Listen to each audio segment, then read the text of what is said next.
Hello beautiful people, it's Sindafam. Welcome to the channel. Today we're going to be checking this video from Veracity, and it's titled "When Delusional Woke Feminists Gets Destroyed." Interested? We're going to be checking this together. Let's check it out. Disclaimer. The comments made in this video are intended solely for entertainment purposes and are not intended to harm or offend anyone. Do we need men? Oh, okay. Most answered very quickly, no. But when men were asked a similar question, do we need women? Most of them said yes. So why do you think that is? Because men are useless. Modern feminism is everywhere, but is it helping anyone? Many say it's gone too far, creating more problems than it solves. Today, we will see what happens when these ideas get challenged head-on. And these confrontations don't end the way you might expect. We've compiled the two most jaw-dropping moments where feminist arguments crumble in seconds, leaving even the most ardent supporters speechless. This is when woke feminists get humbled instantly, starting with the time when these feminists from the Workplace Gender Equality Agency faced ruthless Senator David Leonhjelm's interrogation, which left them completely owned. What is the gender workplace hours gap? The agency reports a workplace gender pay gap comparing male full-time employees and female full-time employees. But male full-time employees work longer hours on average than female full-time employees. And the agency doesn't account for this when reporting the workplace gender pay gap. Using ABS data on employee earnings and hours, the gender pay gap as at May 2016 was 15.7%. It is a survey of employees, that information from the ABS. It's not a census, and it's only conducted every 2 years. They only collect the data every 2 years. What we do is we annualise our figure to full-time. So we look at all part-time employees and full-time employees that may have worked part of a 12-month period, and we annualise that data to take into account part-time hours. So therefore we're converting the part-time hours to full-time, if you like. So do you take into account the fact that on average a male full-time employee works longer hours than a female full-time employee? Not directly, no. You don't? But we annualise the part-time hours and those that have worked full-time but for part of the year. So that way, because at the moment, what I can tell you is women work part-time at 3 times the rate of men. So by annualising it, we are looking at a more realistic... So you base it on annual salary? Yeah. What about if you did it on an hourly rate? What would be the gender hourly pay gap? Exactly. Well, we don't have that data, Senator. You don't have that data? No, because we ask for annualised salaries and from our employers when they report their data in. Okay, so if a woman was working fewer hours but earning the same rate per hour as a man doing the same job, would that show up as a gender pay gap?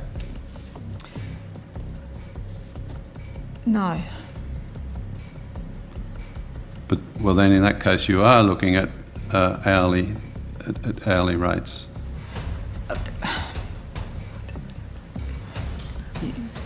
Jenny Imbudoft, Research and Analytics Executive Manager. So we do not collect the real hours that an employee might have worked. So what we do collect is the hours that are specified in a contract, and that is provided by organisations to us.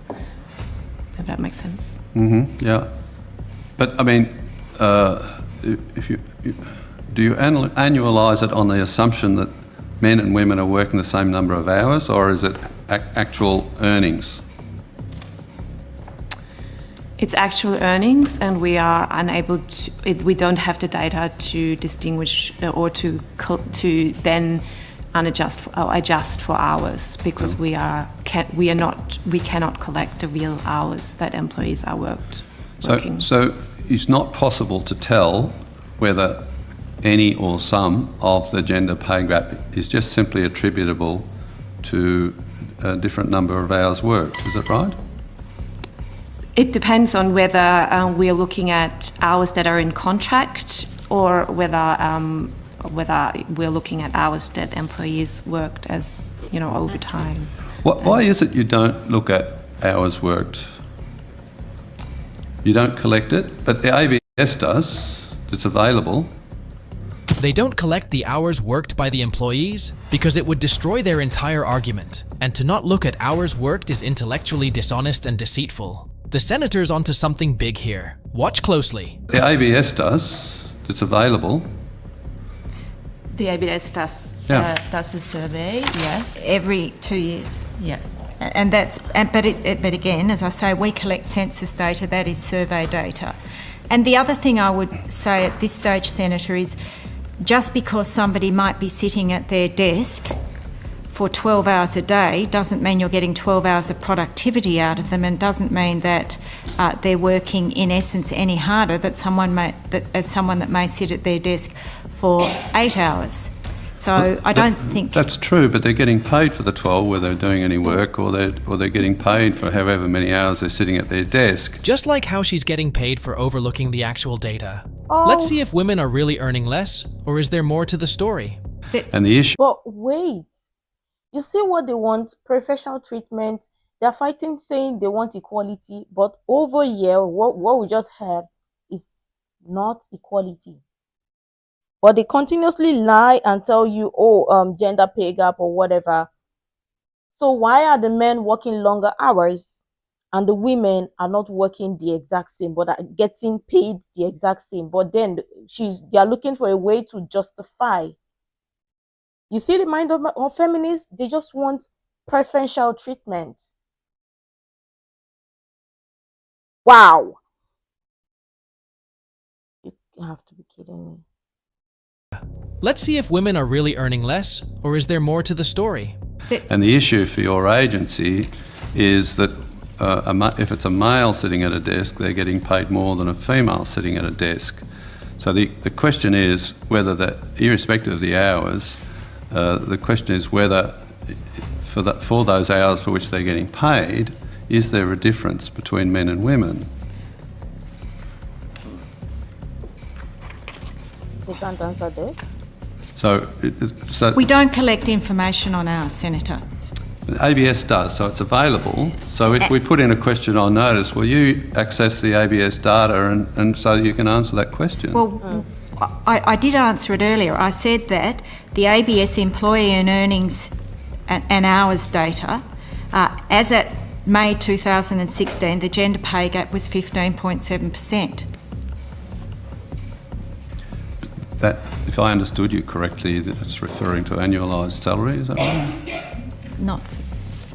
What's the gap based on? Per hourly rates or annual incomes or annualised incomes, or what are we talking about here?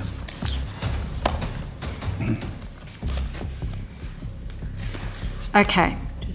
The EEH data, so that's the employee earnings and hours data, includes all employees regardless of employment status and reflects ordinary time cash earnings. The EEH survey produces hourly earnings for non-managers and can be used to produce a gender pay gap measure inclusive or exclusive of part-time employees. The EEH data can also be configured in a variety of other ways that are useful to the gender pay gap estimates, e.g. managerial versus non-managerial employees. The big drawback from where we sit is that EEH data was identified as being, is just done on a 2-year cycle. I don't think I can think of many men who would find it acceptable that a woman, irrespective of how many hours she's working in the day, if she's doing the same amount of work as a man, or the same job as a man, was paid any less on the basis that she's a woman. I can't think of any men who would support that. No. And yet, because you're not looking at hours, we don't know whether that's occurring or not. Am I right there?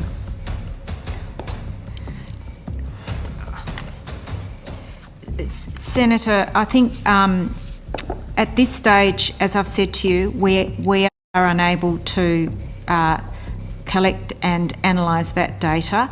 There are other countries, of course, that do that, and we will... Not even every 2 years with the ABS survey data?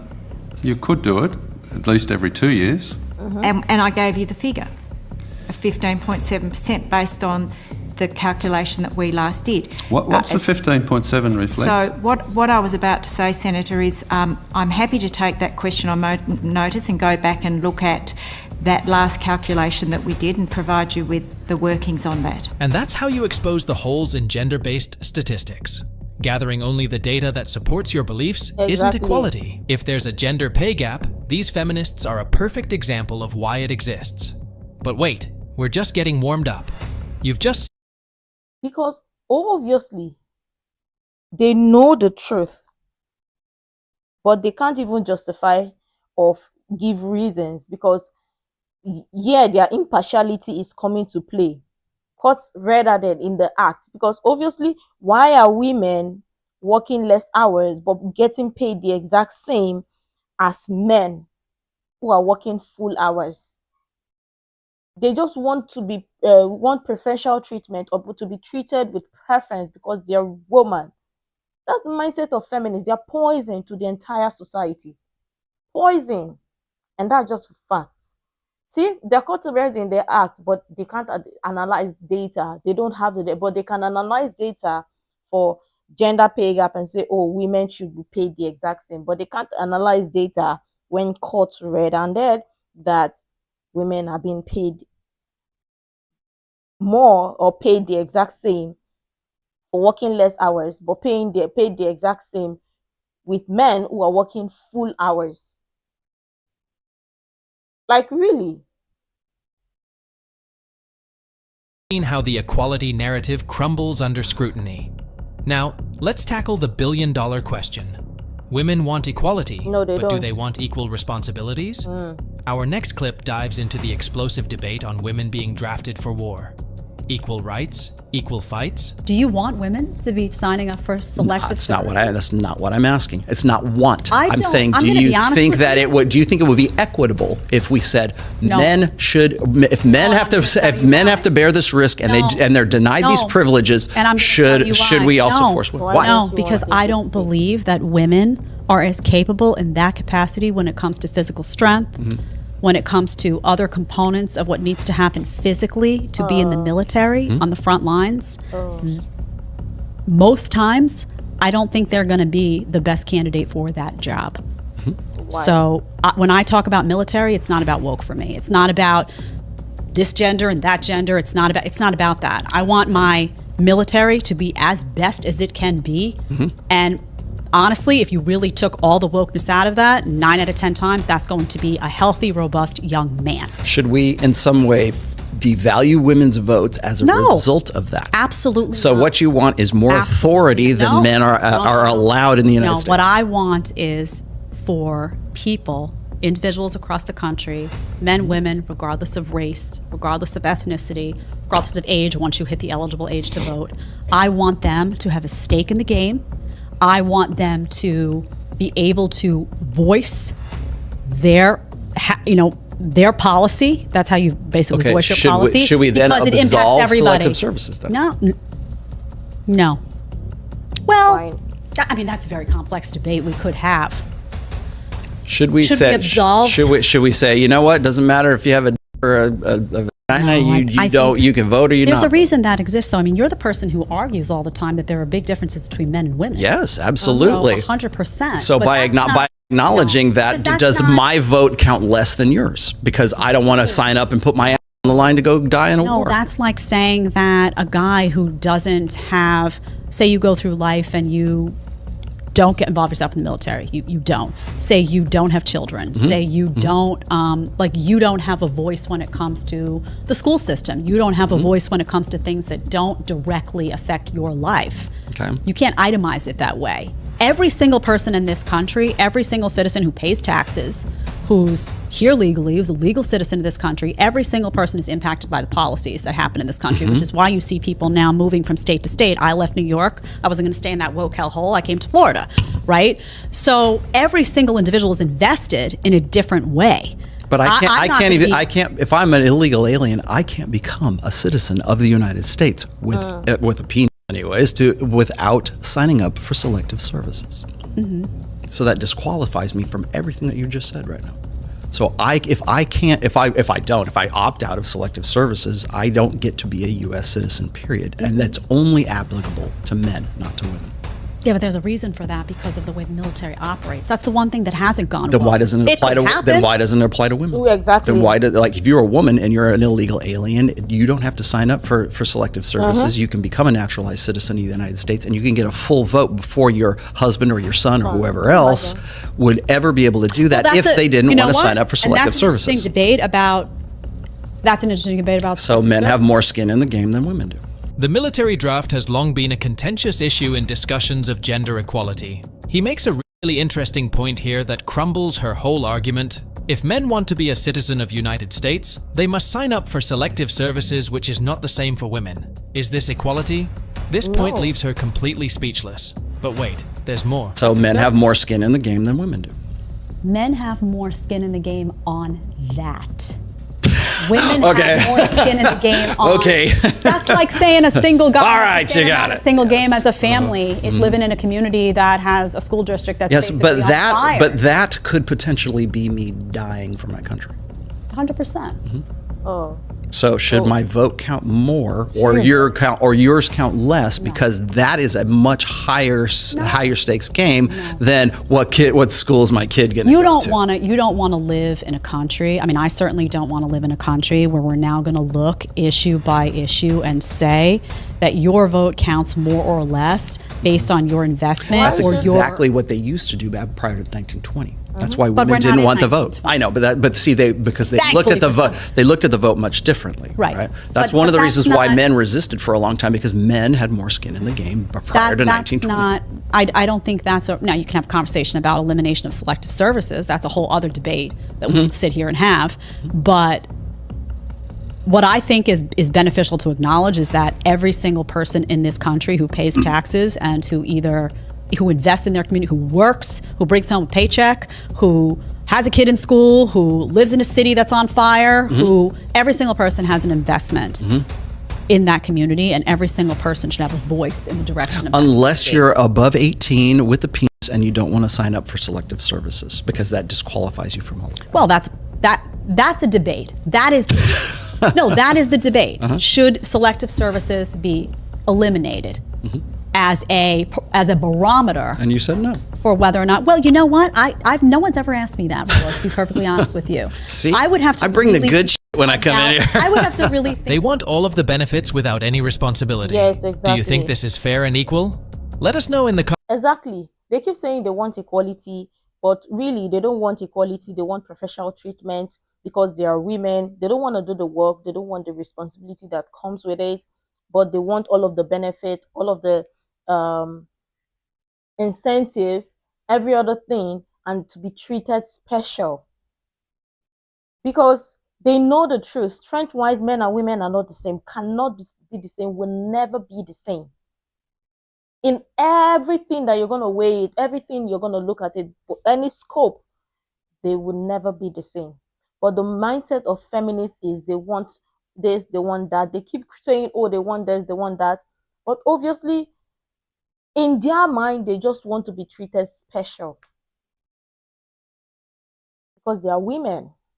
And the society should come crumbling because they are women.